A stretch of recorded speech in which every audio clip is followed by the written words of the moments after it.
Hey, how you doing? All right.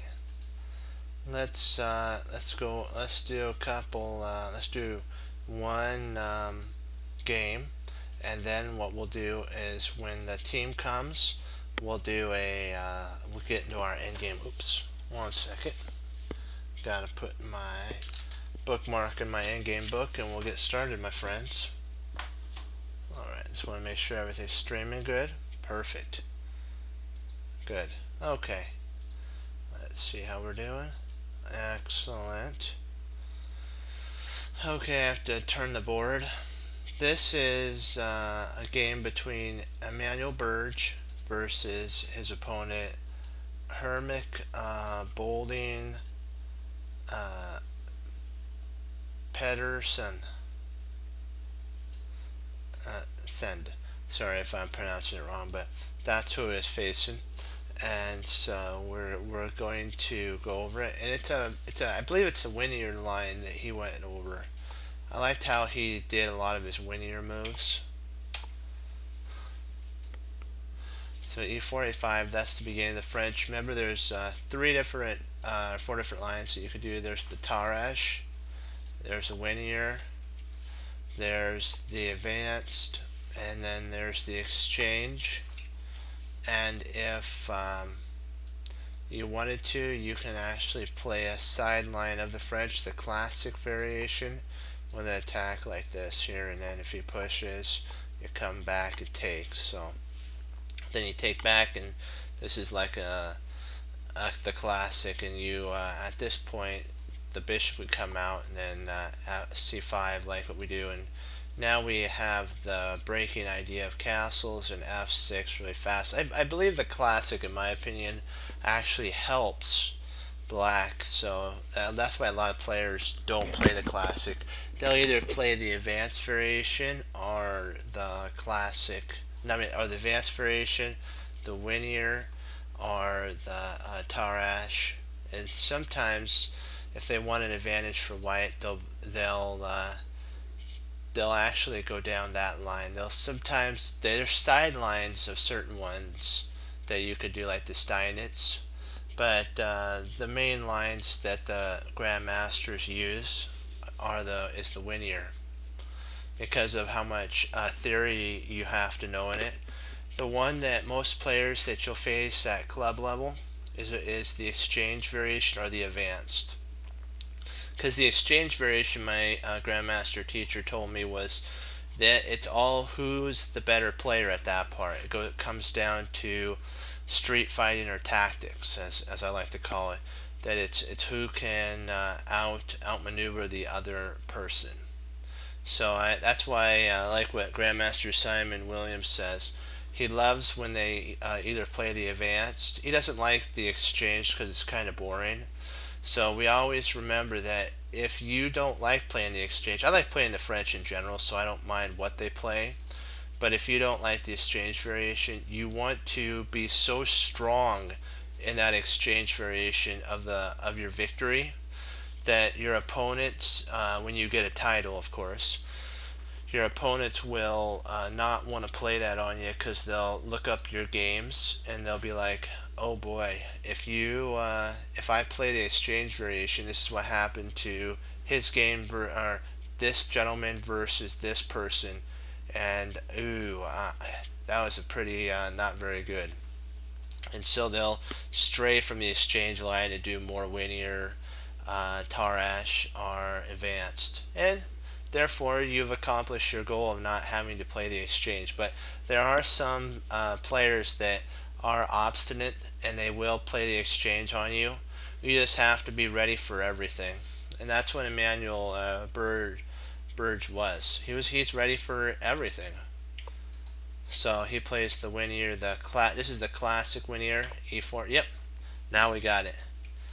E6. This e6 is a side line. Usually what happens here, the main line is c5 here, and then there's a couple lines. There's bishop bishop d3. There's knight f3. There's queen g4, which is the blitz line, and then there's a line where after here, sorry, there's a line where if you want to do the blitz line, this is usually what's played more in like a 3-minute or 5-minute game, because they're going to try to hammer home really quick moves. I've had this played on me, f5 or f4, and at this point you don't really have to take. You can just develop your pieces, and then if they develop, you castle, bishop comes out. And if you don't really want the bishop there, you don't really want to push. Simon Williams says that if you push, it kind of weakens your structure, so you have to always be on guard for that. Okay, so e5, b6. He wants to be able to trade off his bishop. This idea is, you're thinking, so you got a fianchetto? No. He wants to, Emmanuel wants to actually put his bishop to a6 and exchange off his bad bishop. If it works, black has a slight advantage at that point.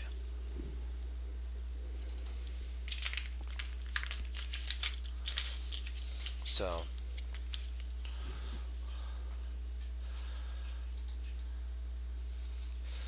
now we gotta see. Okay, bishop d2, bishop h6, and if the bishop takes here and takes, then we're up a piece, and this is kind of a line that your opponent might go down, and so that's why Emmanuel actually didn't play that, play bishop yet. And let's see what his opponent's going to do. He played a3, bishop f8. So he's playing more sideline brawling types of moves, because usually in this line,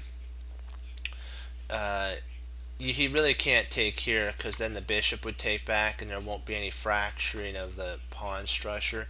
This now is actually good for white. That's why he had to retreat back to f8. If white hadn't have played that, but played basically f4, and then he played maybe knight here, and then a3 takes, this would kind of be the structure that they're looking for. But if like what we're saying, if he takes here, the bishop would take back and then come back here, and no damage to white's pawn structure. So that knight f3, c5, there we go. Now we're starting to break through. Now you get to see this knight actually blocks c2 to c3 move, and it's going to be a problem. We can now hit home hard in the center. So bishop check, bishop d2. now they're attacking our thing, and so queen c7, our queen. The bishop was attacking the queen, so we move the queen. Castles, knight f5. We're going to try to undermine this pawn. Rook e1, h6, f4, bishop f4, bishop takes, knight takes, and then queen c6. This is covered twice now, here and here. So this the knight move that he played from here to here was actually to cover this entry point twice. Now it's covered 3 times. He played knight this actually, I believe, in my opinion, was one of white's mistakes. I think that potentially he's going to have to play g4. I think that that's kind of one of the lines that he's going to have to play. Then knight takes, pawn takes, knight takes, and he has to be okay with a somewhat of a line like this. And this, yes, the king's a little unsafe, but actually white's position's still stable, and black will have the opportunity to play bishop c5 with an attack on the king. And later on, this bishop could actually retreat back to g3, and you can go f4 and protect the pawn. But what happened with this move, I believe this was kind of white's downfall after takes, bishop takes, queen takes. Now white's up and black's up one whole pawn, and he's going to try though to make up for it by fortifying his center, but the center has been destroyed. So when when c4 gets played, we just castle, and if pawn takes, queen takes, and if he takes via this, we're going to take here. A rook takes and then takes. Or what we could do is not take, but play pawn takes, and if queen takes, he does saddle us with two hanging pawns, but we have enough material. Knight here and here, our knight here, here, and the rooks could actually come in and support. So there, rook. Now we're attacking with the knight, and then the knight comes back. Now I believe black's in almost total control of the position. Black's dominating here. I would say about a pawn and a half control, and for a grandmaster, one pawn is usually enough to win. So b4. In comes the knight, and so what he's going to try to do is try to get a knight to f6. There's the f6 move, and then he can actually reroute the knight to d5 and have a splendid outpost.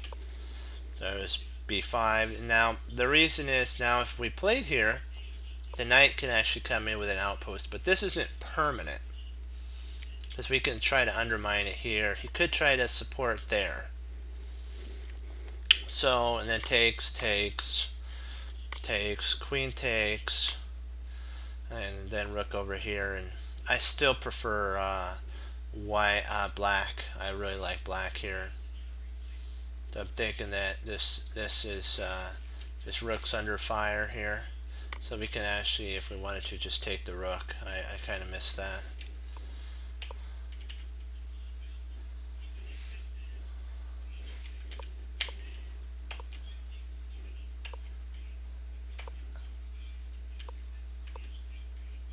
He's trying to get, now he's going after the weak a4 pawn.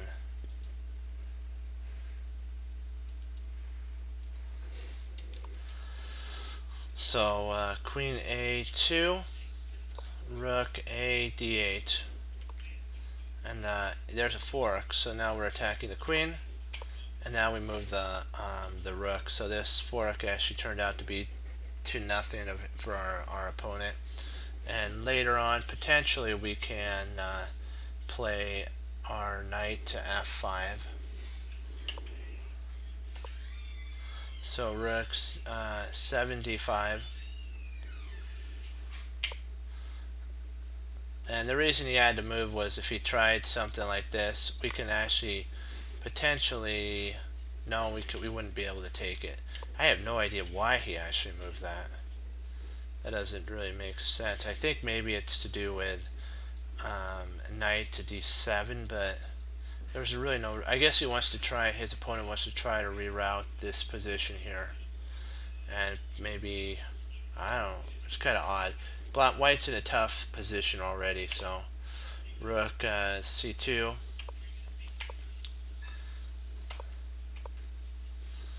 and so now we're threatening actually to jump in here and potentially do some sort of out of stages mate, maybe. Knight takes.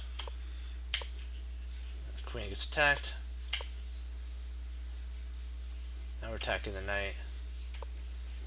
There we go. And white resigned here because there's really not much that he blundered a piece. This move was actually a blunder of a piece.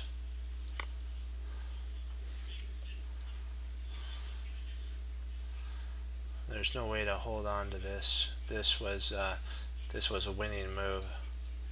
And so after he blundered a piece away, I don't really see, maybe something like this, but then he takes there, so he may have to play rook here, and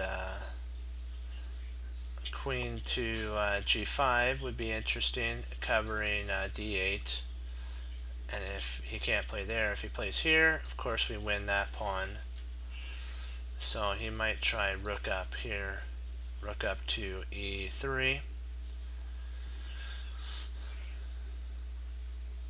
And then you can actually, at this point, it's kind of awkward, but you can play this takes. And if takes, we can actually take there and pick up a pawn and be winning. Kind of a little odd, I know. You'd actually have to move. Then you could take, takes, and at this point you can come over and check, and he just has to start coming forward, and then you bring your knight down, and now your piece will come into its glorious moment of it's going to be really good. I guess that's what I'm trying to say. Okay, board editor. Let's do a little bit of endgame for a little bit, and then we'll get into our puzzles. Now we're going to study the deep freeze. Jeremy Silman set up for this, and Fox in the chicken coop set up. Well, first do Fox in the chicken coop. Here, oops, there, here, king there. Have to get my pawns in the right spot. Let me see. Got it.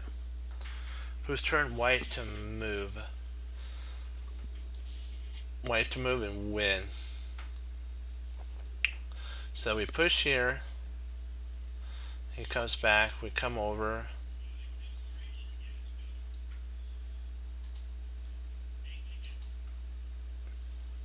Comes forward. Come up. Come over. And then we make, this is our exclam. He comes here, we come, and then we start taking, and then takes. And this is called Fox in the chicken coop. What it is your whole goal is you're going to decoy the king away with the pawn, and you're coming up. When he comes there, you check, he goes in front, and you can almost, if you wanted to, you could do a little bit more, but you got to be really careful here. And then you can come over. If you want to just keep him really far back, you can do that, and then just get these pawns rolling. That's Fox in the chicken coop. You decoy it. Your king basically is the fox, and these pawns here are the chicken coop. And so what you do is you decoy the king away, and then you get the chickens. That's what he calls this endgame setup. And then one that you have to be really careful about is the deep freeze type of setup. We have to know which pawn to actually push here, otherwise you will actually lose in a drawn position. Surprisingly, it happens to a lot of players. They'll actually lose in a drawn position.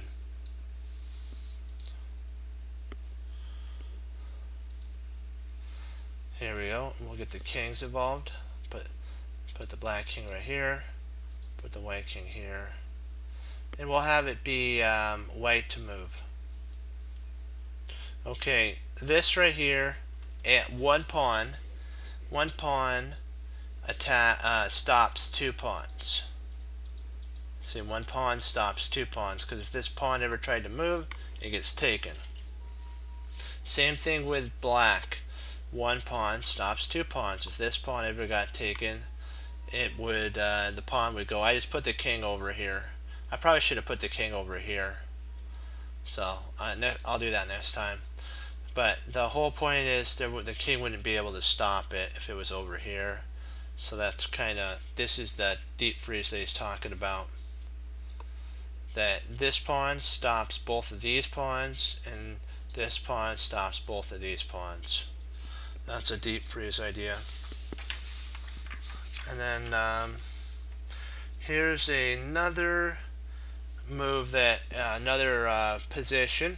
We're going to set up another one and we're going to go over it as well. So we're going to clear the board. Oops, I have to get it all set up right.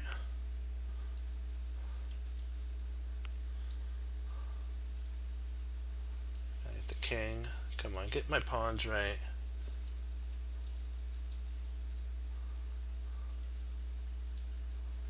Let's do it to it. Alright. White to move here. The sad thing is there's one move that loses for white. Can you see which move is the move that if white makes a mistake and pushes the wrong pawn, that it'll set up a deep freeze? I'm just going to test you right here. What move sets up a deep freeze and loses for white?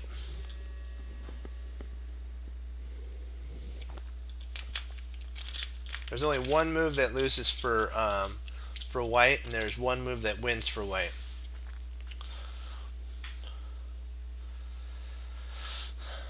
I'll give you a little bit of time to think about it.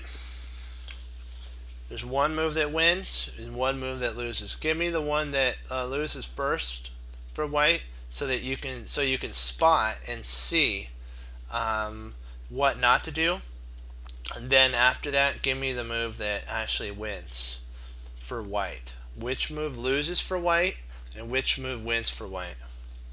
Jeremy Silman tests you in here in that position to solve both of them, because he wants you to be able to spot them. Yep, yeah, G4. Yep, that loses, and H4 wins. Right.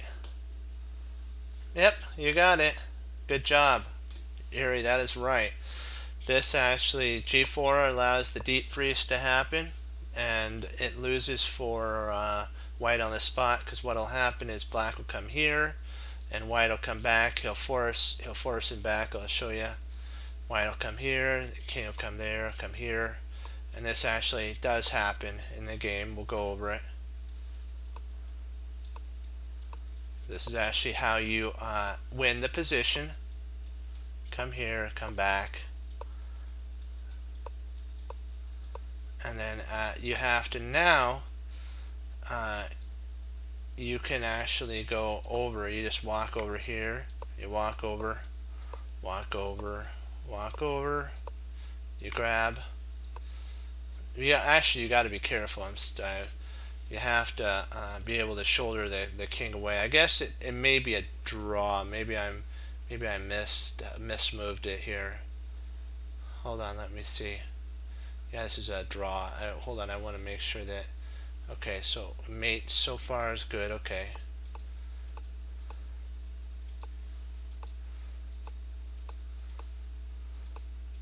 I want to see where I made a slight mistake here. Okay, so this was the mistake. Okay, you gotta forgive me on this one here. Right here. Yep, this was it. You gotta stay here. That's right. I'm a little rusty on this. He's one move away from queening too late, and this is the mate. There we go. But if white plays h4, it's actually a draw. Surprisingly, it's not a win. It's a draw. Because oops, sorry, I can't push that. My bad. He has to. That would actually be losing for black here.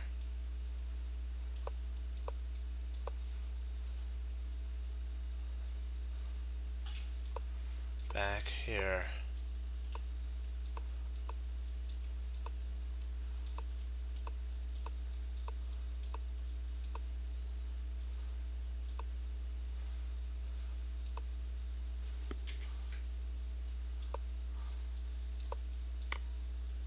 Now it's winning, and there's no way to stop it.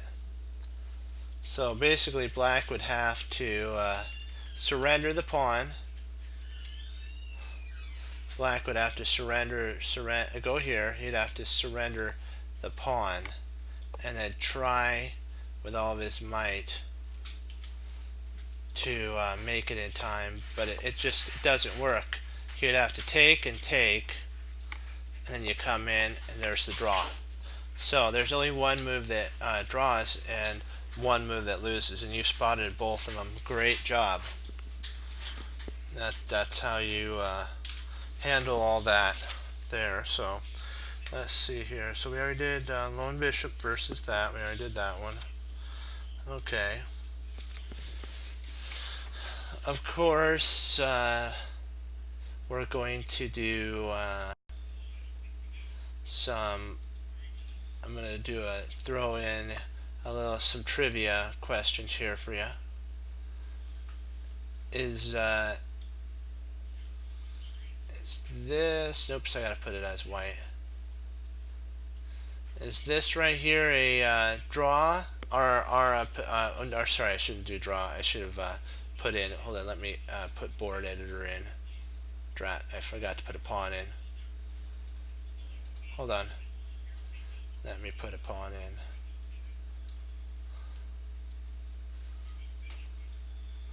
Draw or win for white.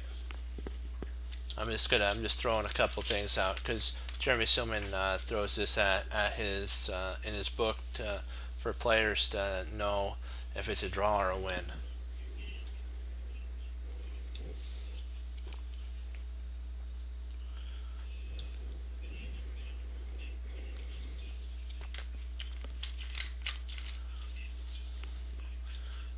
Draw or win.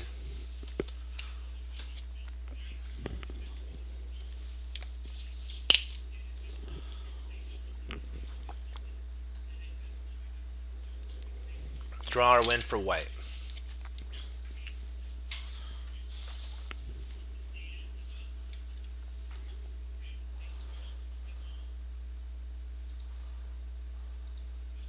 Yep, great work.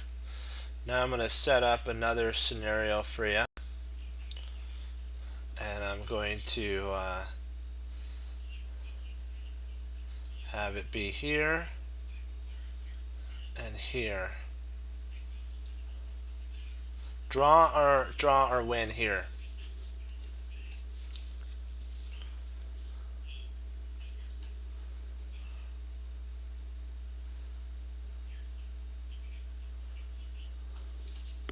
W. All right, nice work. You solved it. You got it. And this is a kind of a tougher one here. I'm gonna throw a little bit tougher one at you because I know you are ready for it.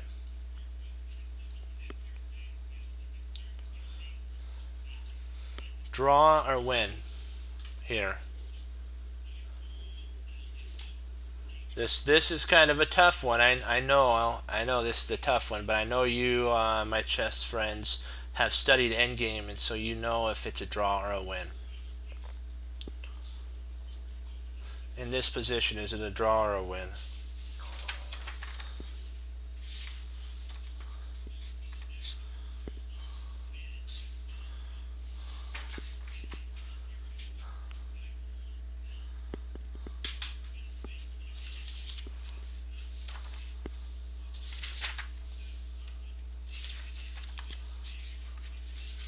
Getting just one more problem, and then we'll get into our puzzles here.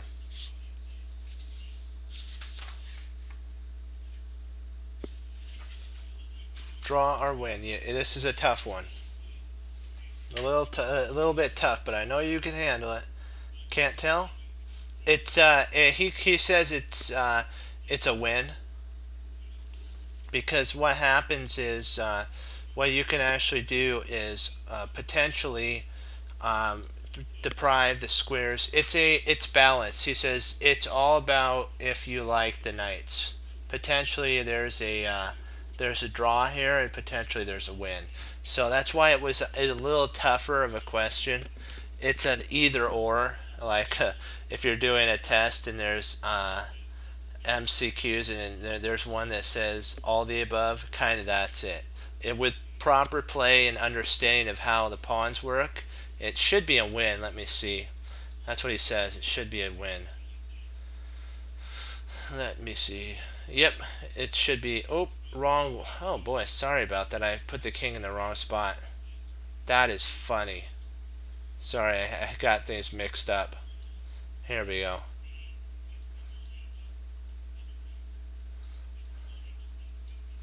Now this would be this would be potentially a victory, and there's a way of doing it.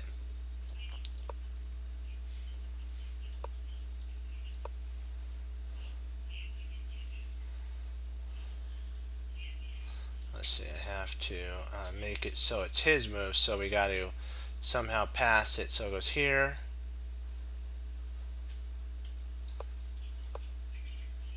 Hold on, I gotta make sure let's hold on. Okay. Okay, so he goes here. And let's see, you gotta go there. There. Nope. I have to figure out how to get here. We have to figure out how to get here. We need 3 moves to get here. Let me see. 1, 2, 3, 4 maybe. Let me see. Let's see here. Here. Here. Perfect. Here. Push. There we go. And there's the mate. You have to, in this setup, you have to make sure when you're about that you don't stalemate your opponent with checking here. You have to have a check right after that. So you push here, and then you checkmate there. So there is a checkmating idea with a knight and a pawn with a king. It's you have to be able to though have this type of like understanding here, here. I gotta take this out. Here, here, there. And then you push the pawn when there's a check, so it draws him away. And then knight goes to c7, and it's game, set, and match. So you can mate. Alrighty. That will get started onto our puzzles now. Okay. Alrighty. Let's see if we have the team here. Yep, we're good. So are we ready? Are we ready?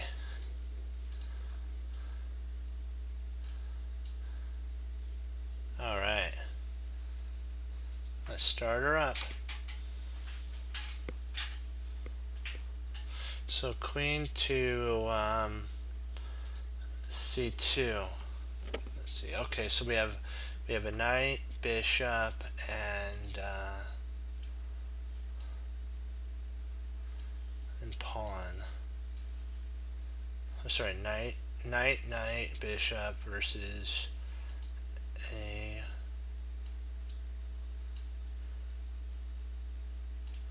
I wonder why he didn't. I wonder why black didn't take the pawn.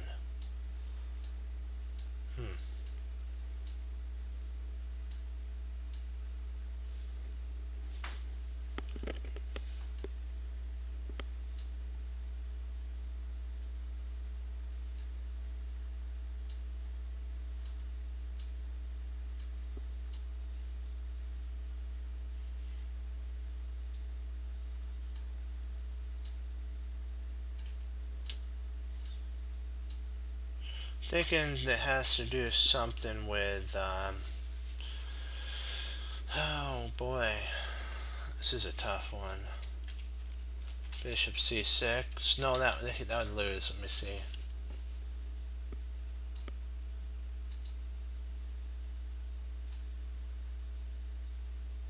Maybe knight. I think we may have had this one. Knight b6 check.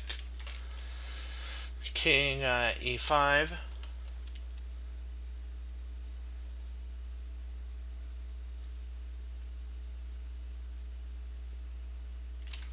Knight c4 check. if king f6,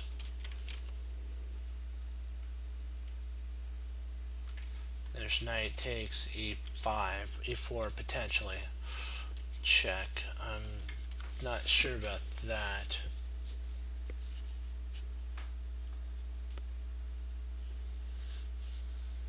Do you have a line that you're looking at?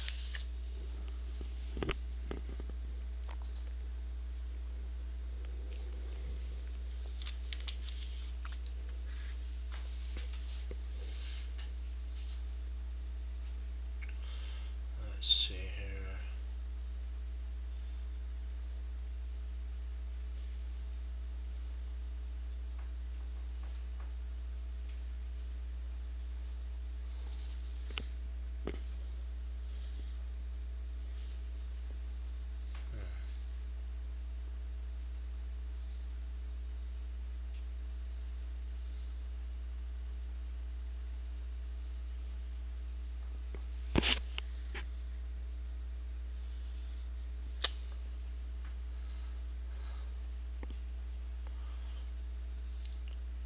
So the problem is actually a setup based on not trapping the king. Sometimes, remember, we have to give up material to actually get checkmate.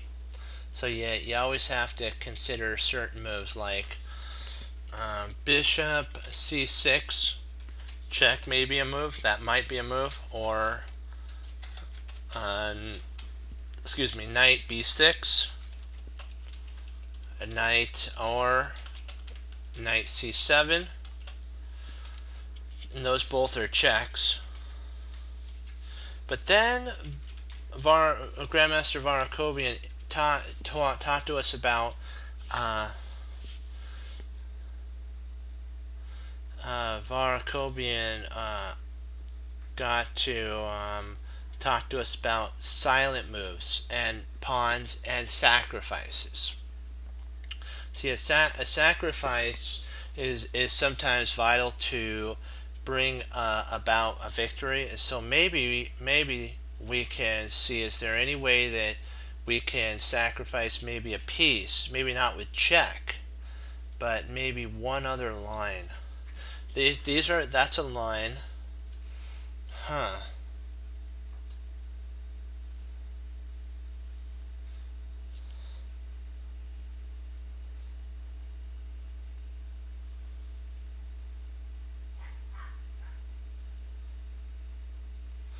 Interesting. I'm kinda seeing, let's see. Could that actually be it?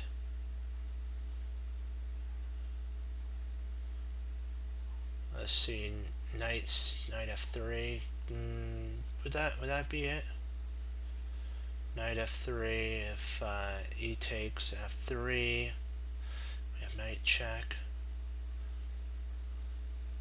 That allows for a spot for the king to go to. And then do we have a potential fork there? Let's see. I think we might have seen. This is a little bit a line that I've looked at. I'm not sure if it's exactly right on. Knight f3. If e takes f3. Let me see here. Could we play knight b6? Which knight check would be good? There.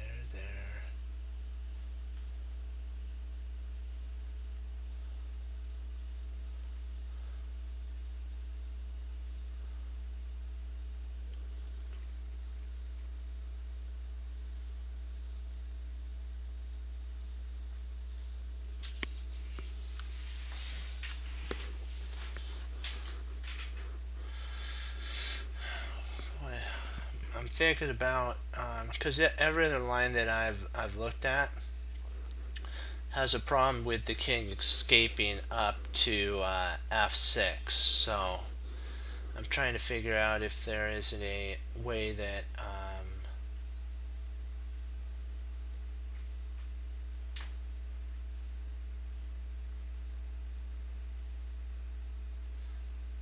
let's see, knight f3, he takes f, bishop g6. I know actually we have to check first, so we would probably have to check with knight to b6. If king e5, bishop g6.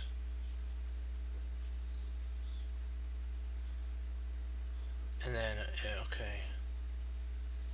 c4 is an interesting move. The only problem, c4 check is that, yeah, that is an interesting move. King to d4, I think, and I believe the king is okay. I think he can run at that point. These pawns actually prevent the king from running.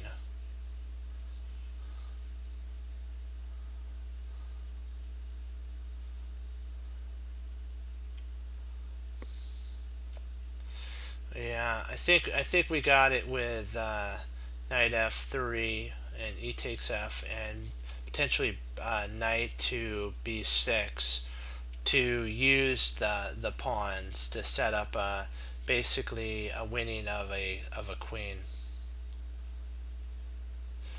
Let's give her a try. I see it. I just want to. I'm hoping it works. Okay, there we go. First of all, we've got that one. Okay, so now that we basically also, that pawn is a shield for us, but we now have to, because we sacrificed a piece, we have this open file here, this open diagonal on the queen. So if we ever could get a piece, we ever can get the king to one of these light squares, we can actually skewer the king to the queen. So we have to let's see what checks now, because I thought b6, king e5, and knight to e3 might be something, but we have to make sure that I haven't missed anything. Let me see here. There's if we try bishop, we can't move our bishop because we have to do a check. Because we have to keep with the checks. Maybe after we check, maybe c4 may be the move. Let me see, c4. Because I'm trying somehow to get the king on this diagonal here, this light square diagonal, that b1 to h7 diagonal. That was kind of my idea about opening up the position. That pawn was to open up an attack on the queen. But I'm a little slightly concerned about queen g2. But I really don't see any problems if it goes queen g2. Well, maybe we can actually maybe we could wait on a move for a second.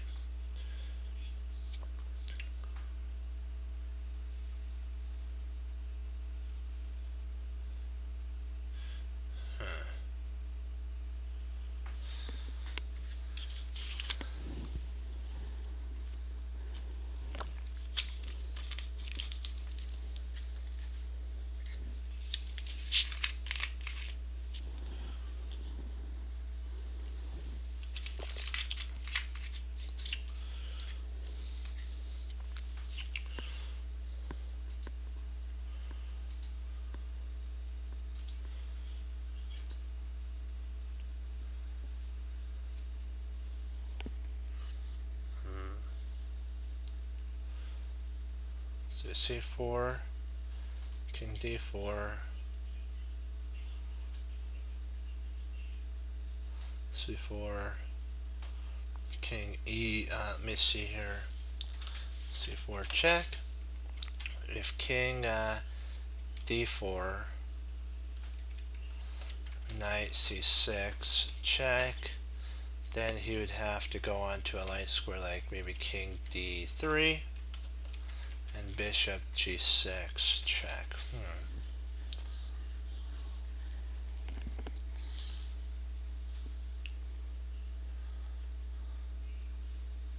So knight b6, king e5,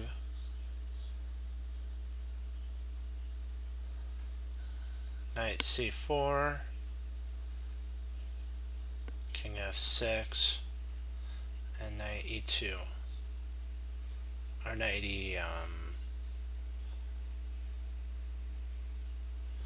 wait a second, b6, e5. We can't go to b4, I believe. Let me see if this is not, hold on.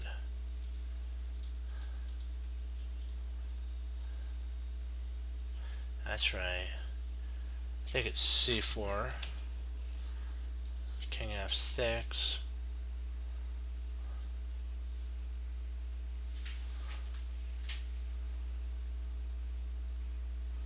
Knight e, and let me see.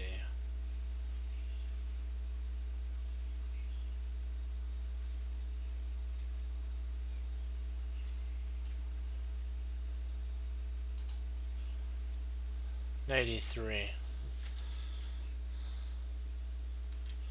I think that was that's kind of line you were talking about.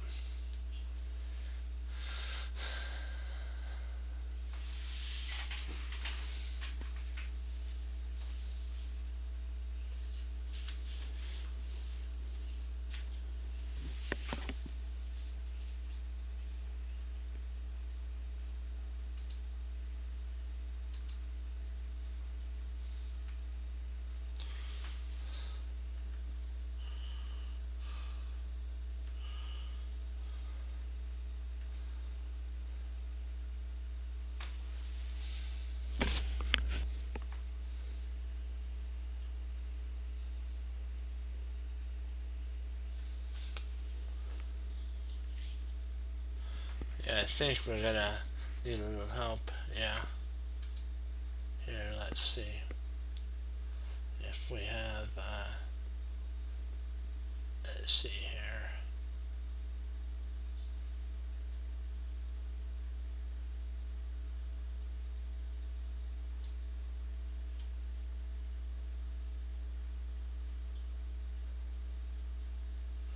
Knight c3.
I think we have it with the first move. I believe is right. You're right. Is potentially knight b6. That's an interesting move. So I think that's really the only move, because we looked at bishop g6, and that doesn't do anything because that gives up c6. So this is kind of a forced move. Now that we look at it here, okay. So he played to e5. Now we're cooking. I think we may have it here. Knight to d7, knight d7 check, and if the king goes back to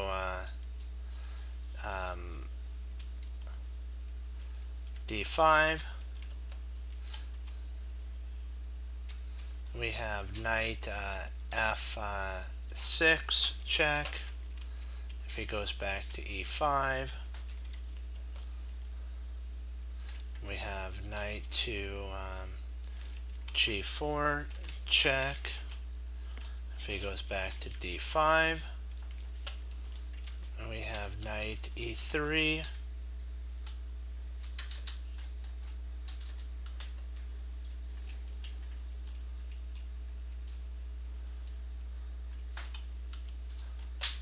Knight to e3 check, fork.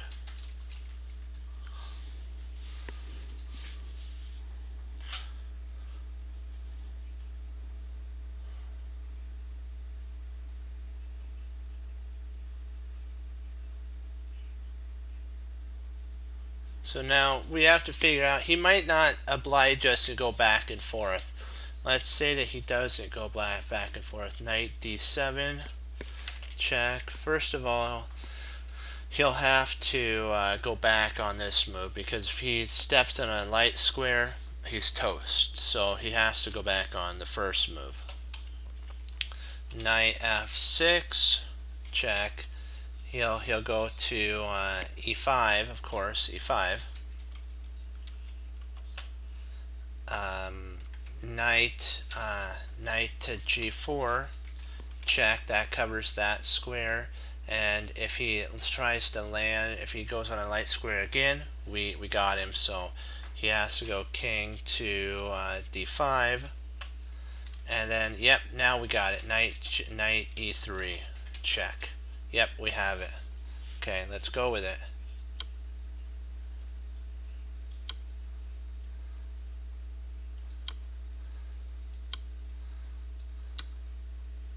There we go. Good work.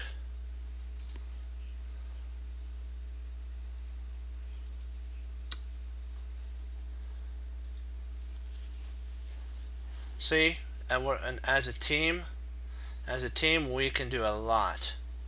We just have to be able to see it all the way through. Great work there.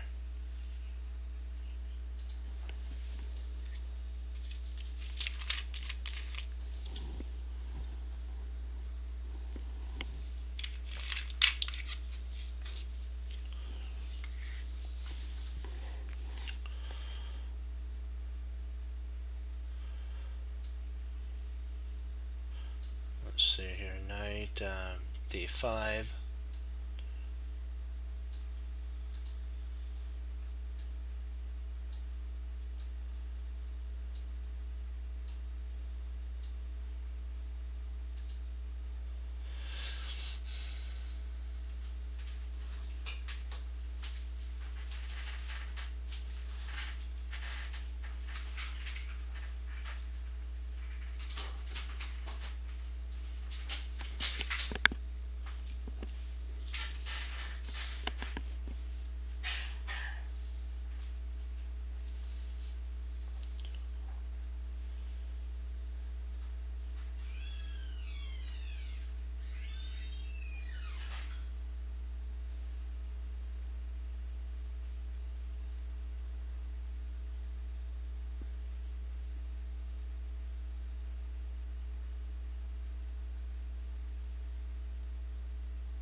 With proper study and enough due diligence, we'll get up to above 3. We just have to slowly build our tactical muscle, our brain.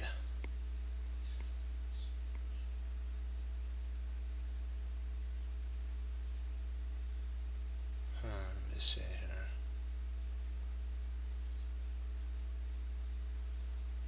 See, I'm looking at potentially knight c2, check. Sorry about that. I had to just throw it in. There's a fork. Or let me see. Is there anything else that we potentially could do? Let me see. Can we actually sack a rook, maybe?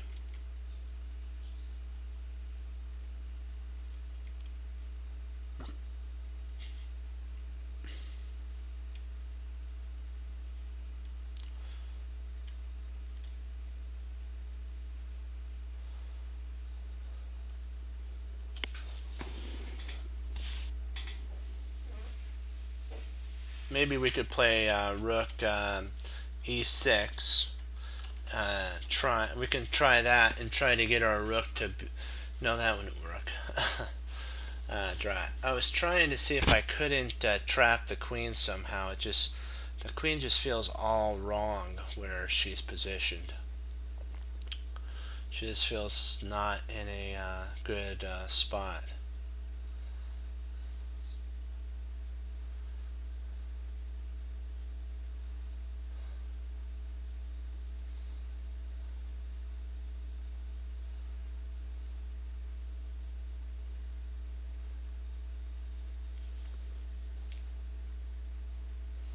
There is also knight takes f3.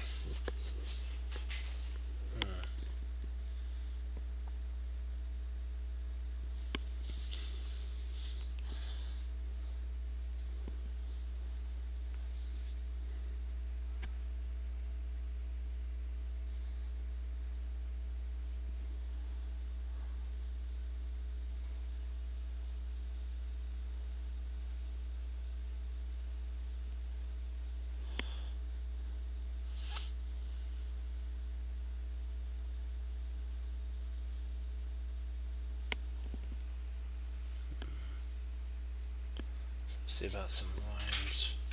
See knight c2, king d2, knight c2, check, king d2.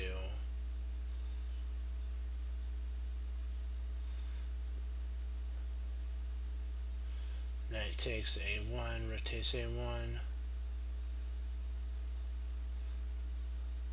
He does want to take our bishop. So do we allow that?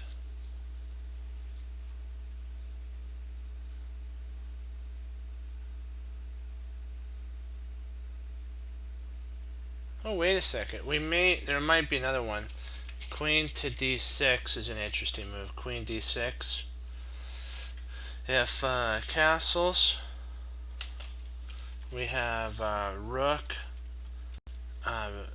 e b8. And I believe that traps the queen. That at least wins the piece. The knight would have to take the bishop, check.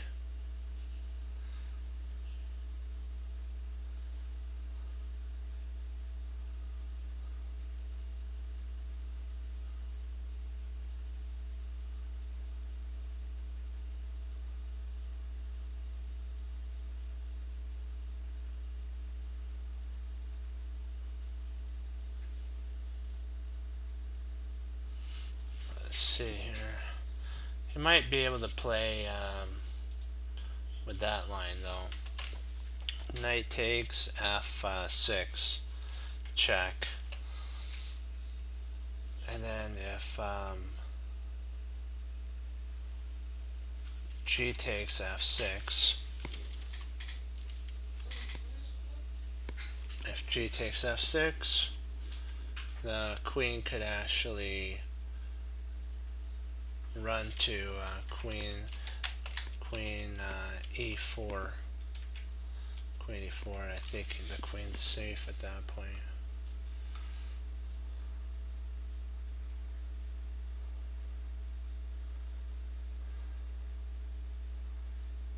Oh, thanks. The Lord is good.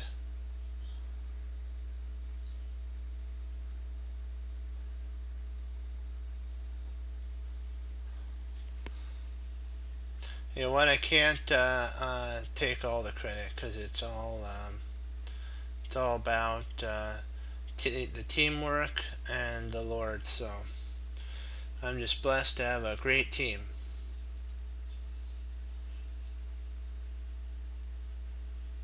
I shouldn't say just. I'm blessed to have a great team because I don't want to make it sound like it's tiny. It is. Teams are very important.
Keep your mind on the prize here. Let me see here.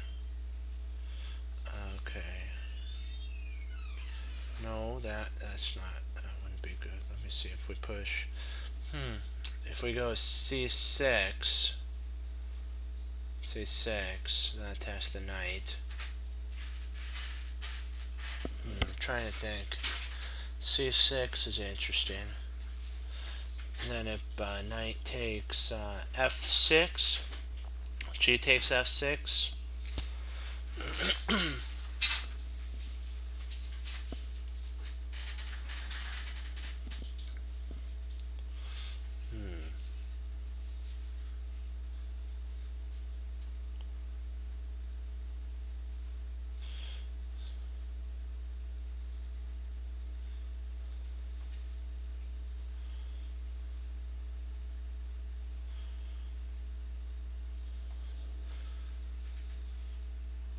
You can't take the knight, so I'm really trying to think here.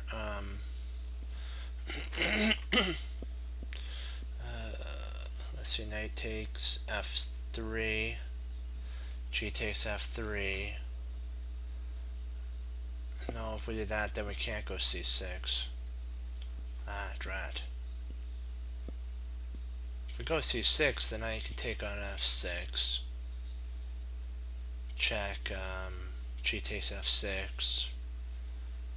We have the queen almost quartered.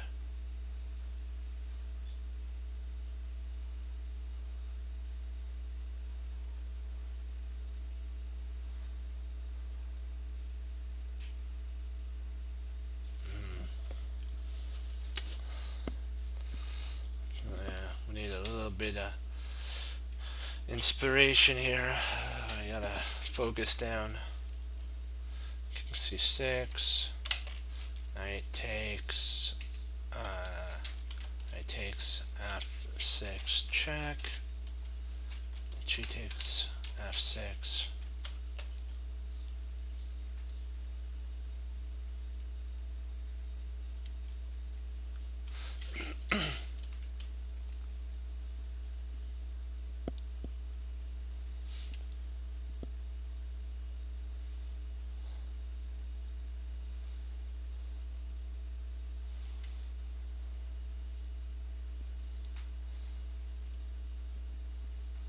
Maybe he can actually castle here. Hey, how you doing? Castles here.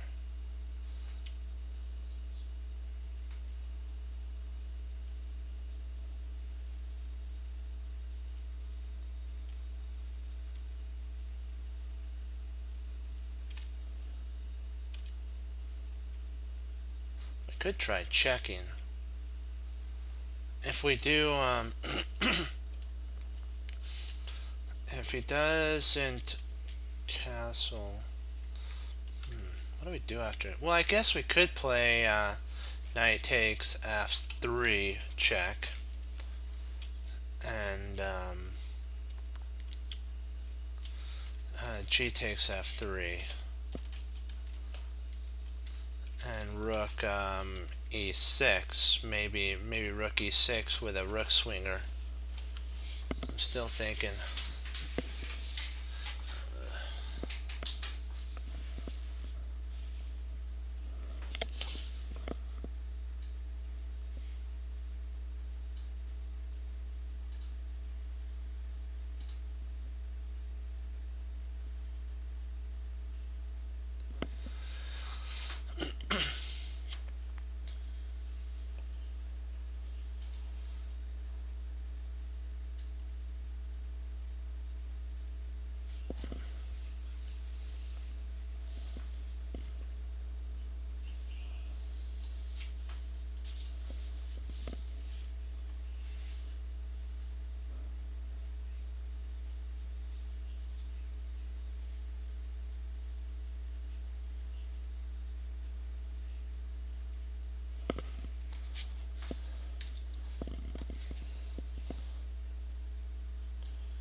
And knight c2, whatever the king moves, knight takes.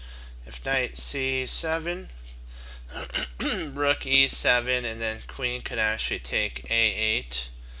And when we play queen takes a8, I guess it potentially would win a. Well, yeah, I guess you're right, because even if he did take here, yeah, I see what you're saying. Yeah, I see what you're saying. Even if he did take, no, we don't really want to take yet. We don't want to take yet. We probably want to play rook takes c7. Rook takes c7. But I think that'd be equal at that point, because if we took, the knight would take, and I'm not sure if we're actually up anything. I think we're equal at this point. So knight c2, we take. After we take, he takes, bishop takes, and then rook takes. So I think it's equal. Would that be an equal position? I'm thinking it might be an equal position. It's 2. King, we'll say king goes to d2, knight takes a1, knight takes c7, rook e6, queen takes a, rook takes 7, queen takes, bishop takes, rook takes. Yeah, I think it's an equal position at that point.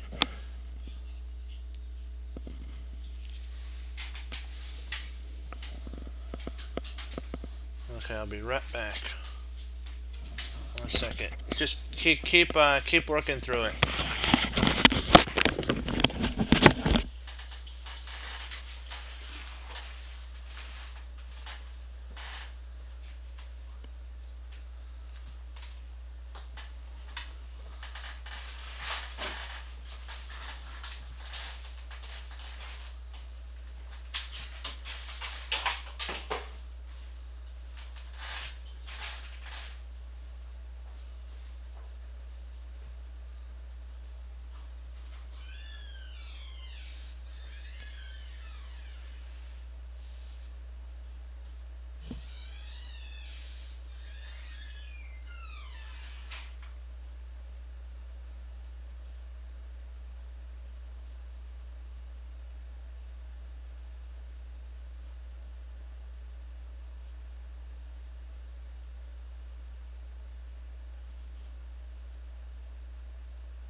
Yeah.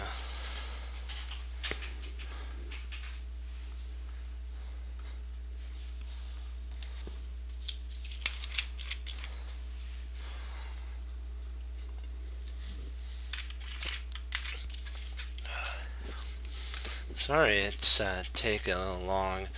These ones are really hard to kind of solve when they get up in 3000 level.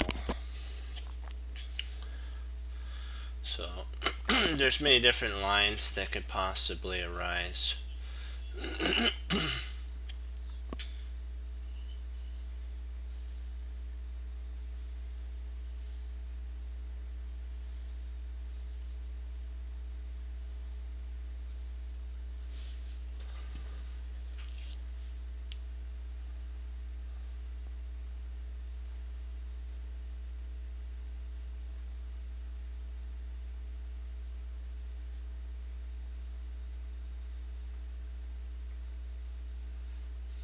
Let me see, C3.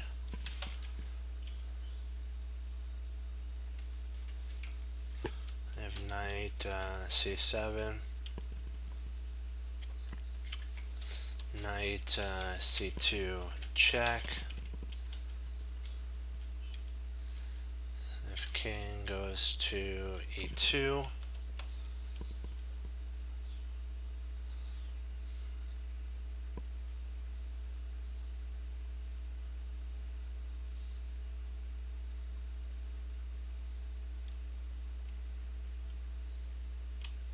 We can actually play rook B8. Rook B8. If queen takes A7, then rook to E7 potentially might actually no, that would, yeah, that might win that actually might win a knight.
Boy, this one's a tough one because there's so many different lines. If C3, if knight takes F6,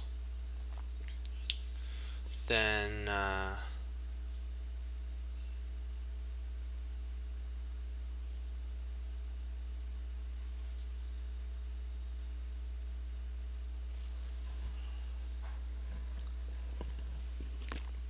G takes F6.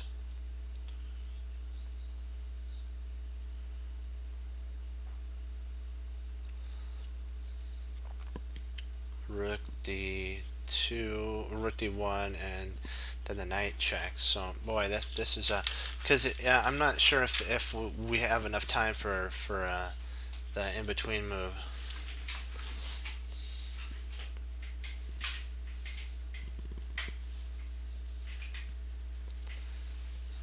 One second, hold on.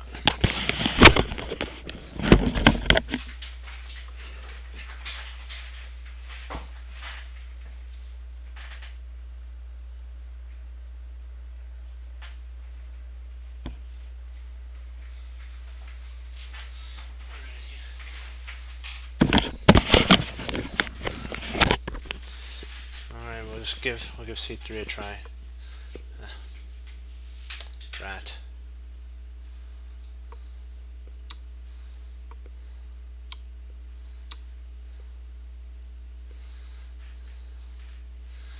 Don't to understand that.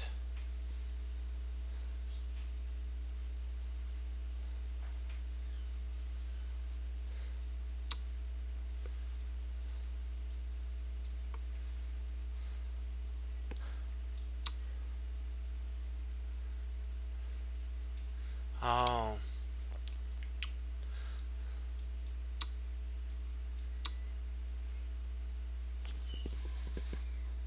interesting.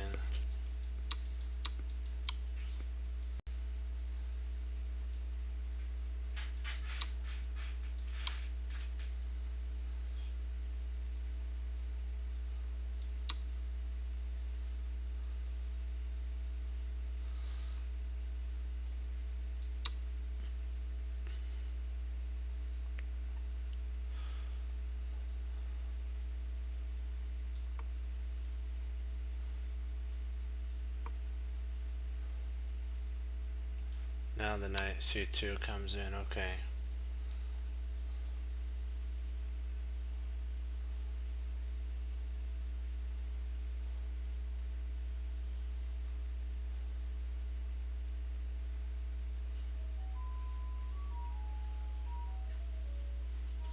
Okay.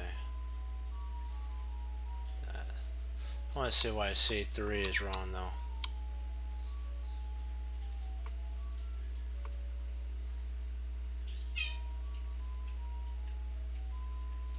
Knight takes.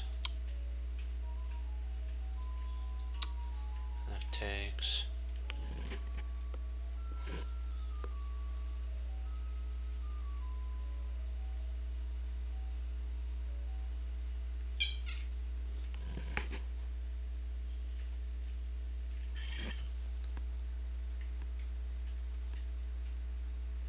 Okay, so that's not right. Oops, sorry. Let's see here. Okay. What would be another good one? So, okay, we were considering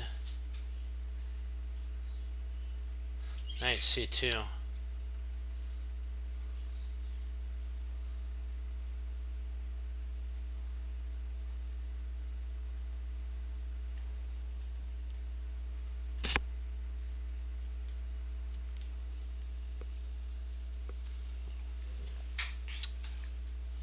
Hi, baby. Hi, sweetie. This is my little girl. This is my little baby girl.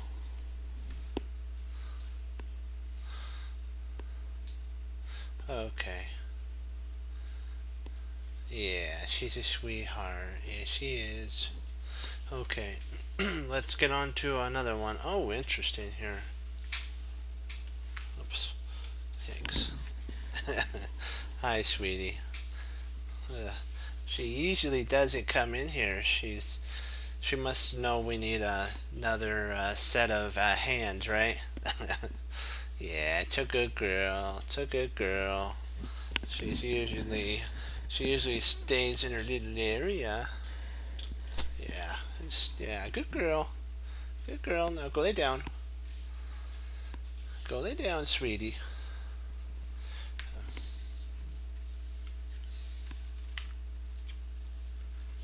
Yeah, I know. I know.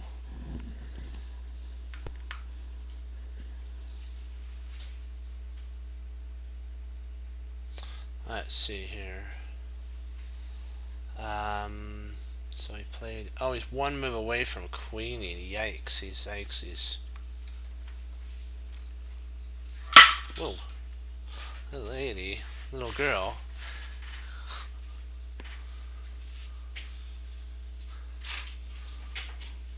Ah, sorry about that. So, she usually doesn't come into the study and office. It's kind of a first.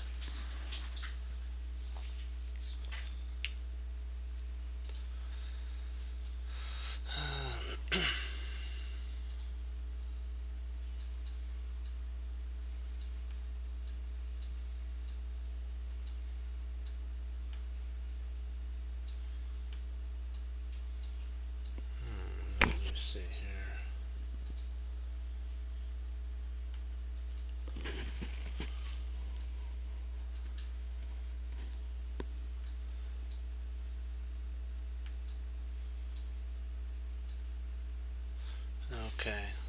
let me see here if I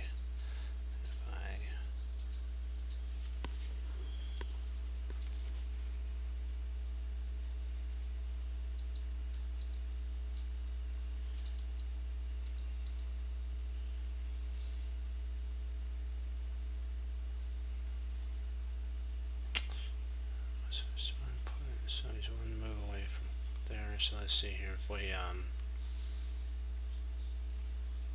go king e7 maybe. King a7 would be interesting.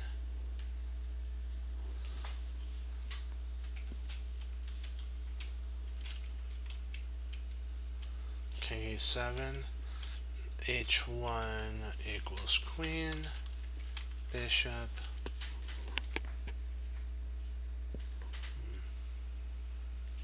Oh, okay, that's straightforward. Let me see here.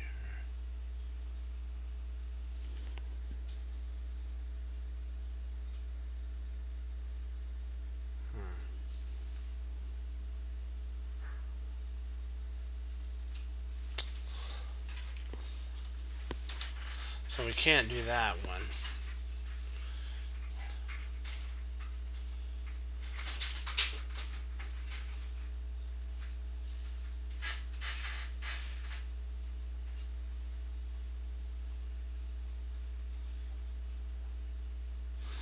We could, you know what? There is the plain old simple D5 setup here. There is that is plain old. You know what? Don't be you know too fat. I mean too flashy, as my teacher would tell me. So bishop D5 is an interesting move too as well. So there's bishop H7 and bishop D5, because the other one allows a queen. So those two would be checks.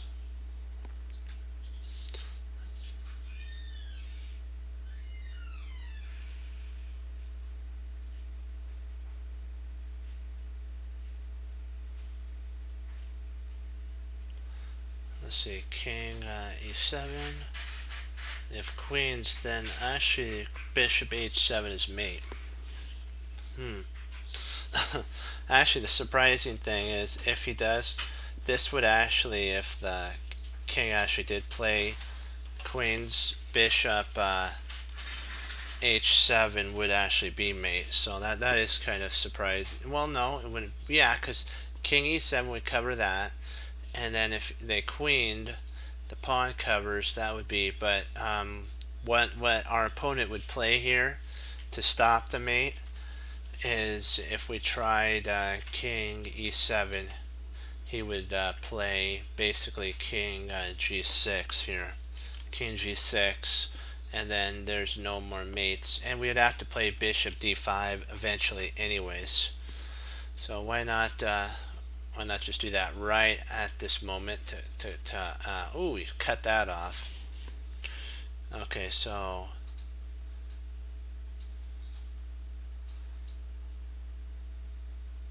trying to think here. I thought he was going to move his king up. I didn't think he was going to push the pawn. Wow, that does shut down my idea.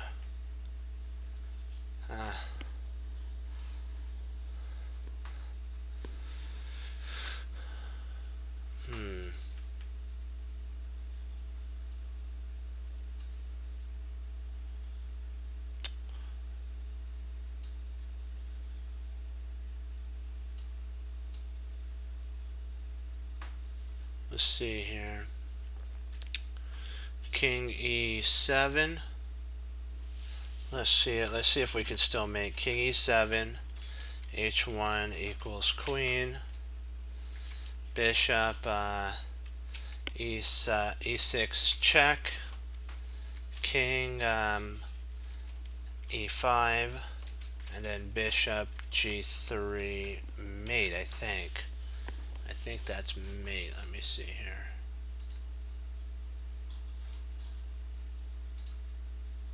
So we'd actually, not king e7, sorry, king, I'd have to play king f7. because I king e7 wouldn't do it. King f7 is the only one that would do it in this line, because we have to cut him off fully. And king f7 covers g6, f6, and e6.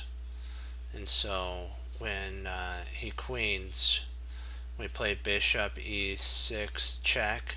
When he goes king e5, then we can drop our mating idea of bishop g3. Let's give it a go. Oops, wrong here.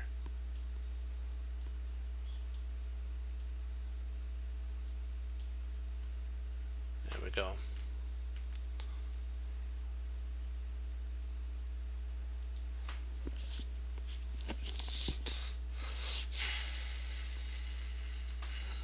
Okay.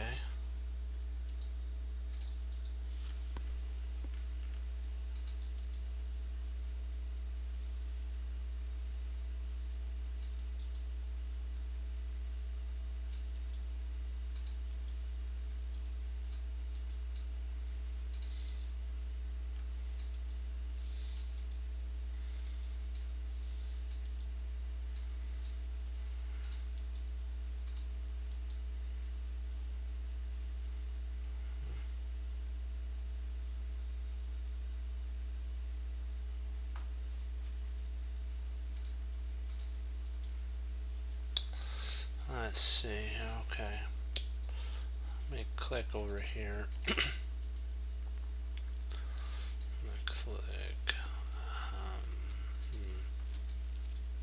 Let me get a drink here.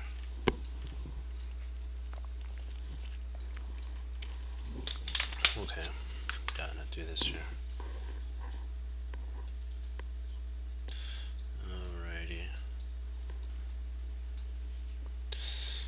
So king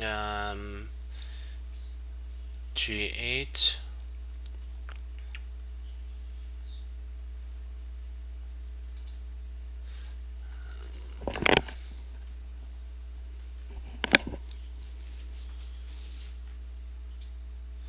We'll do this one, and then we'll finish up with a game on. Do you have any games that you would like to go over that you priorly played?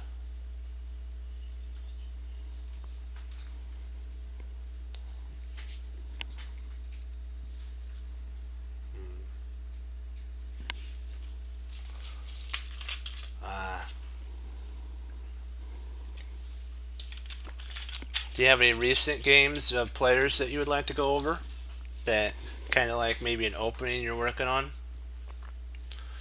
Because we could also do that too, because those are all like if you're learning a certain opening for black, like the French defense, the Grunfeld, or something like that, you can actually do that.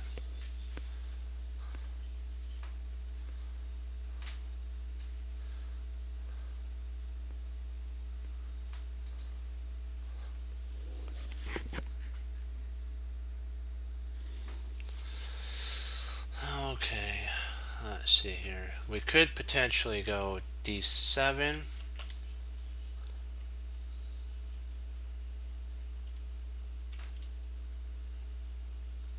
Okay.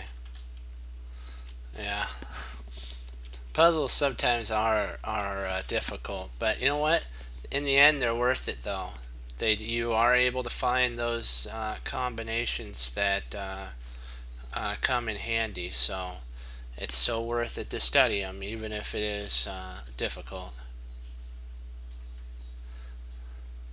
Well, there could be other ones like we have to look sometimes, like Ginger says, for breakthroughs. Like, can we actually break through in a position?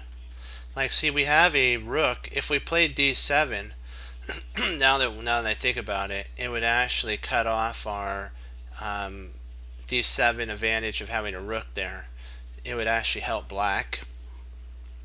Is there any way that we potentially could set up maybe an Arabian mate, potentially like g5, pawn g5 if F takes g5, knight takes g5, and then we can play knight to e6, and then our rook could get on the other side of the pawn, and we can check the king at the same time, and then we still have control.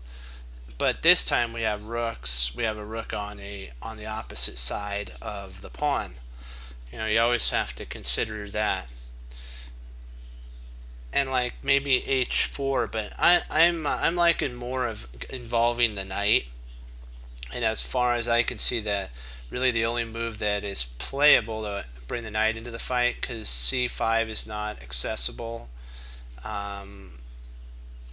G5 could potentially be a playable move. If we went d7, we wouldn't be able to later on, maybe when we bring our knight to c6, e6, play rook takes g7, and then maybe we can get our rooks involved in back rank mate. So let's take a look to see if g5 actually has any merit. G5, if f takes g5, rook takes g5. Let's see, maybe e4 could be played. We have knight e6. The rook has to move, so we'll say rook f8.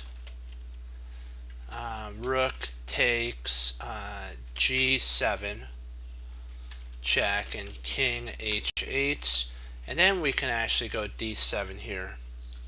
We can go d7, and now we have a rook, we have a king off the side. The rook really can't come into play because the knight's on e6, so this might actually not be a bad move. Yeah, I like that. I actually like that move. I'm gonna go with I like the feel of g5. So now that they took, we have to basically take, and if they go basically e5, and we go knight there, I guess he does have to move his rook. Then after chess, king d5. Yeah, he wouldn't have time enough to stop our d pawn, even if at this point, even if the rook tried to after d7, tried rook takes e5, we have d8 equals queen, rook takes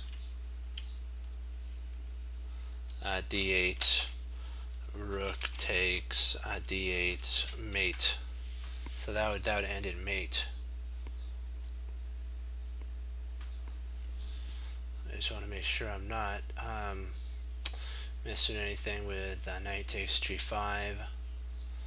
What else could our opponent play? He could actually play rook takes e6. Or rook takes d6 now, then we play rook takes d6, but then we're still threatening mate. Actually, mate with rook to c8 would be a mating idea then. Because even if he took their rook c8, rook would have to come back. The knight covers f7. Rook takes f7. Rook takes d8 would be mate there.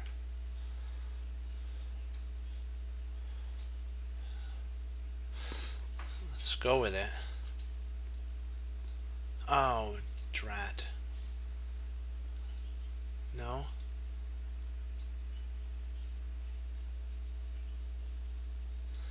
There.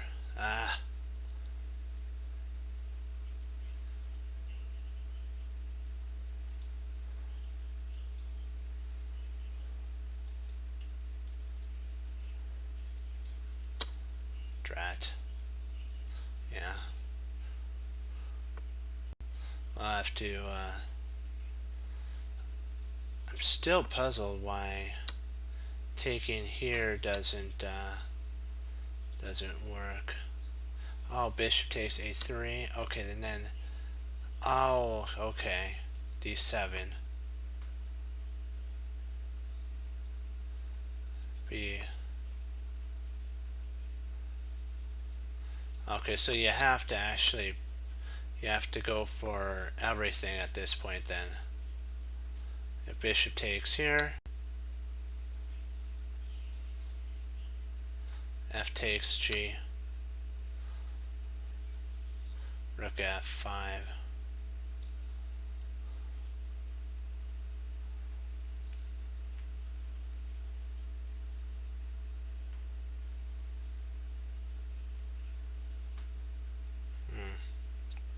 Rook F8. Takes. King takes. Alright, there we go. King F7.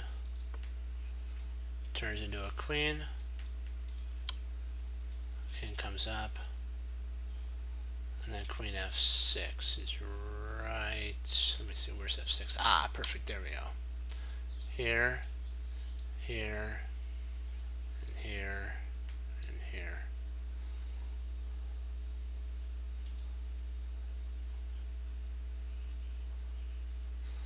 Okay, we'll go over the last game, and then let's see what time it is. Perfect. And then we'll call it on that one. Okay. This is an Emmanuel Birds game, and we'll go over it a little bit more. Okay, E4, E6, D4, D5.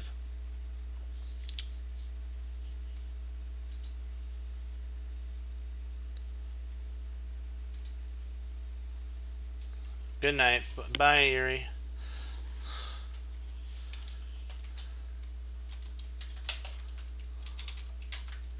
Be blessed, and we'll see you tomorrow.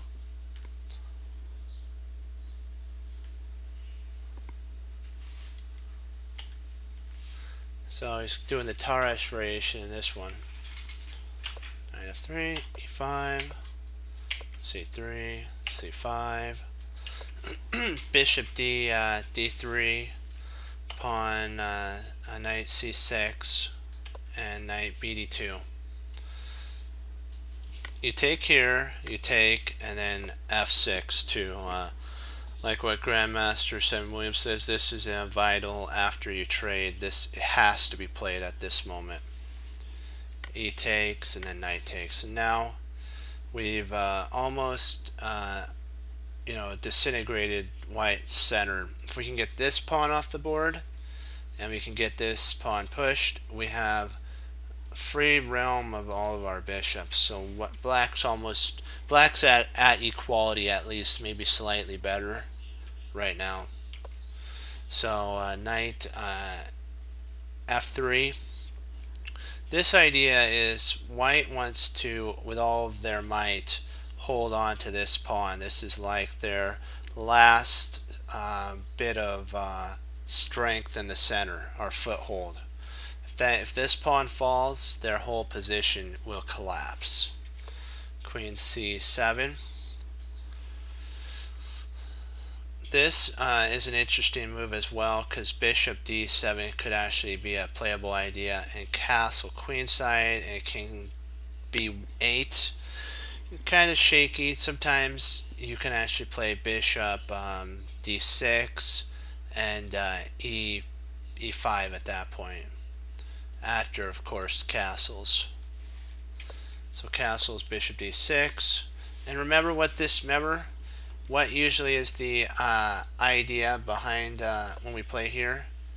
If we play here, they're going to try to sometimes go F4. So a player might actually at this point play G3 and try to get rid of our good bishop. So if we like castle, this would actually go back to a game that Simon Williams actually played against one of his friends. I forgot the name of the friend, but this in one of the tournaments over in the UK. He had something similar to this, and the idea was he was trying to get rid of Black's good bishop. So, and you really don't have to take. You could potentially just push on with this, because there's not really a lot of an attack. And if he takes, then Knight could actually take here, and if Knight takes, Bishop takes, Bishop takes, Queen takes, and now we have a potential bishop into h, and kind of putting some pressure on the king. So king g5, bishop g5 is actually what was played. Castles and rook c1. This is, of course, the idea is to pin the queen. So h6, we want to, if this bishop would allow us to trade, then we'd be more than happy to assume the two bishops, but that would be silly if they did. Then h5. Remember this? Remember the idea we talked about here? When the bishop goes back to h4, we play knight to h5. So that when the bishop comes here, we don't want to trade off our good bishop. We play knight takes g3 at this point. This is the idea. Knight takes g3, and queen to f7 is actually a really playable line with the preparation for g5 and g4 is playable, rh, and get your pawns rolling. Because we have enough control in the center that we're fine to actually launch a king attack. And if need be, we can always play e5 to open up both of our snipers. So queen e7, bishop d2. Now we want to get this rook involved, and then we can always retreat our bishop back to c8 if need be. g5, bang, there we go. Now the soldiers, the king is saying, advance forward, my troops. And that's what's going on right now.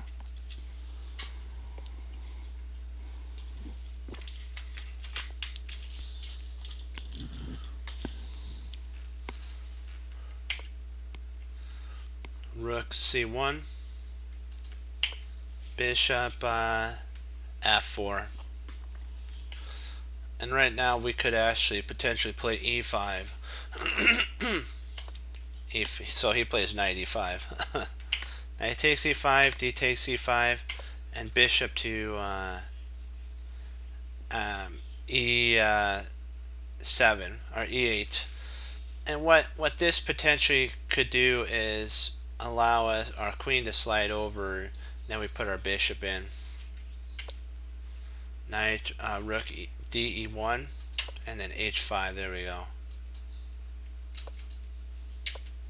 h4, and then g4. Now we're blasting through this the center. g3.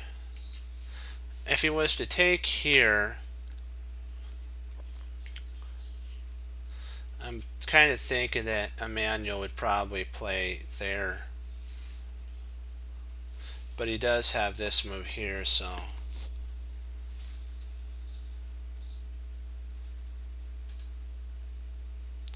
I'm not sure if we're winning enough material on that line.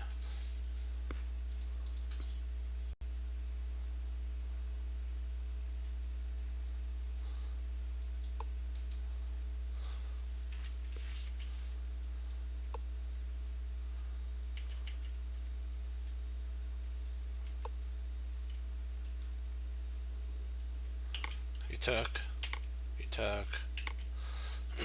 takes, rook takes, and now if the rook takes here, rook takes, and we've actually won a exchange. So queen h2. He's trying to do some attacks here. Queen h4 to go after this. Bishop f6, rook f1, and then bishop e3 check. Knight f2, and king to e8. Now we're getting ready to slide our rook right on in here to dislodge the queen, maybe. King d7. Ooh, nice. So he's changing plans, and we're just going to try to do a little attack here, potentially slip the bishop back and slip it around via this way. go around the gate. Yep, there we go. Queen takes, and rook up. It's kind of interesting that there's pawns on both sides of the board, and that's why it's playable. Oops, I have to make sure everything's good. Good. Bishop d3, king c, and we're getting our king involved. We don't want to trade our bishop off. That'd be silly. The knight's coming all around.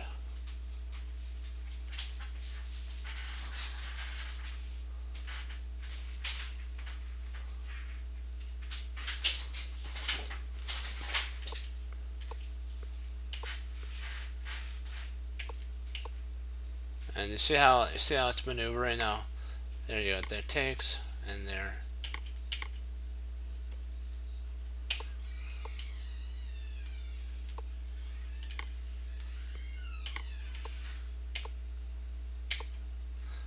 I like how Emanuel Berge actually plays his end games too. So it's kind of very resourceful in end game play.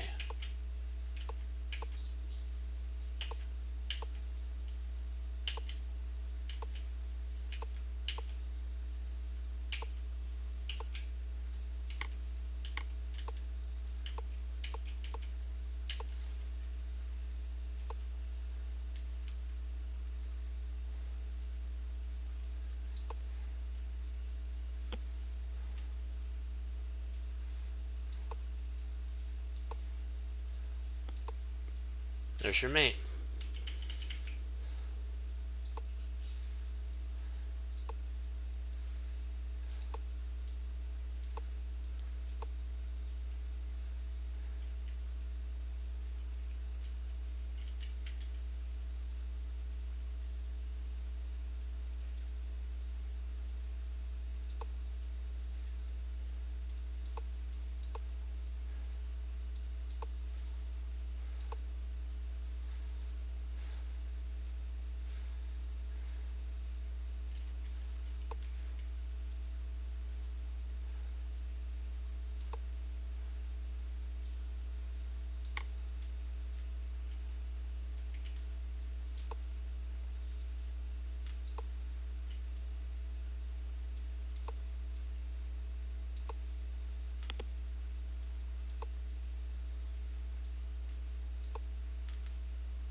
And you win the queen.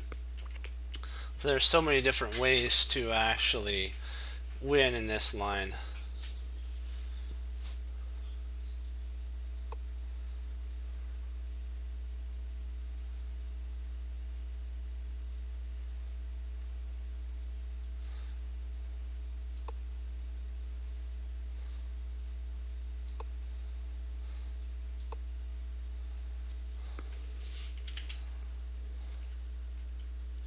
Yeah, this still wins. He plays here. That wins. That wins. Yeah, it's so cool how he used his opponent's own pawn as a basically tool to defeat the other person. So.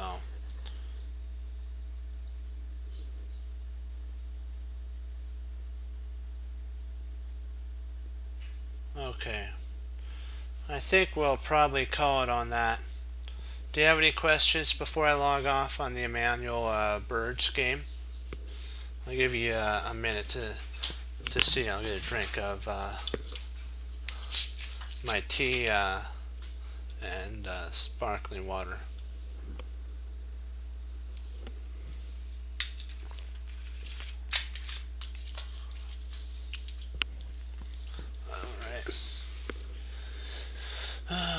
Okay. Take that as a no. Okay. Well, I want to thank you all for logging on. We're had a little rough night. You know, you're not always going to have. It's not always going to be roses. We got about like out of 5. We got 2 out of 5. That's okay. Hey, we'll come back and hit it harder. Some of those were difficult. So, you know what? You got to remember that you're not going to always have a bright, shiny day. It's just how you handle the basically the down times that make a person, like what we talked about. You treasure your victories and learn from your losses, and you have to remember that mistakes do not define you. It is how you handle the mistake that defines you. And do you learn from it? How do you get better? You have to sometimes change the way you're looking at things, change the way you're doing other stuff. And like what Bruce Lee says, he didn't fear the man who did 10,000 kicks. I mean, he did not fear the man who did 10,000 individual kicks, but he feared the man who did one kick 10,000 times, one single kick. So it's like when we do these tactics and we're doing higher level ones, trust me, it'll be those ones that are over the board, those ones that are like straightforward there, you're going to be like, wow, it's this, and this. We do 3,200 level ones or 2,700 level ones like this, so like that. So if we can do them like that, those other ones are a walk in the park, as I like to say. And every, like what Yazzer says in his Yazzerisms, I love them, is every long journey begins with one small step. And remember, we become what we think about. So if you think thoughts of doubt and that you can't do it, you got to remember that it's not that we can't do it. How can we do it? And you know what? Miracles do happen. The Lord does provide in a lot of situations. So we have to remember to make Him first in our studies, in our learning, and we have to remember the Job moment, that the Lord giveth and the Lord taketh away, in all things blessed be the name of the Lord. And knowing is not enough. Bruce Lee says you have to apply it, because you can know a whole bunch, but unless you apply it, it's to not avail. You can be willing to pursue something, but unless you get in there and dig and do it, it won't be. He also said there are plateau no there is no limit to the human potential, but and there is let me do that right. I apologize. For some reason I got a hiccup there. There are no limits. There are plateaus, and you must not stay there. You must go beyond them. So you have to remember that the limits that we put on ourselves is how far we can go. We can go all the way to over 3,000 if we work hard, we do our studies, and we keep pushing forward. So don't ever give up. And I like the saying that my saying is, don't give up, get up. And we have to always remember, I'm just want to tell you that there's the weedy grounds in people's lives. Unless you go through and get those small weeds before they become big root ones, and then they spread all their seeds of time wasting, you'll regret that of all the time that you did waste in areas that don't produce vital good things for the field that you're in. But remember, you know what? The Lord's good, and always the Lord is good. So you have to remember that. So even I remember on facing the Giants, if you know what, you praise Him when you win, and we praise Him when we lose. But we praise the Lord no matter what, because it's not about the points. It's about the team chess cruncher. And even if we had to start over again, we can make it back to where we are, because we're a team. We're team chess cruncher. And so when you're studying, and most of your friends and family may be doing other stuff that you want to do, but you know that if you do that, you won't be able to get your daily studies in, remember, be a chess cruncher. And a chest cruncher, what do we do? And when somebody comes and asks you, I'm a chest cruncher, you can tell them, they'll ask you, what is a chest cruncher? Like Tigger on Winnie the Pooh. We hang up our coat, we hang up our hat, we sit down and study when most won't. We do, and that makes all the difference in your studies. Life's every field that you're in, my friends, will improve if you do the chest cruncher way of doing it. Sit down, study, and pursue the goal that you're having. It may at the time be difficult, but in the end, it's so worthwhile. Okay, I will leave you with that. And as Wesley So says, for the Lord Jesus, as I say, God bless, and I'll see you next time on Chest Cruncher TV. Have a blessed morning, afternoon, evening, and Lord willing, I'll be back on tomorrow. We'll keep pushing forward, onward and upward to honor the Lord and to glorify Him. And as always, to keep pushing forward as a team. You know what? We're Team Chest Cruncher. There's no I in team. So you're more than welcome to join us and type in move sequences that we can go over. We're not always going to get them right, remember that. But we're going to do our best and improve. You know, the scores may go up, they may go down, but our persistence continues. 2 thumbs up. Go Team Chest Cruncher. Hoorah. Be blessed. And I'll see you tomorrow. Bye-bye.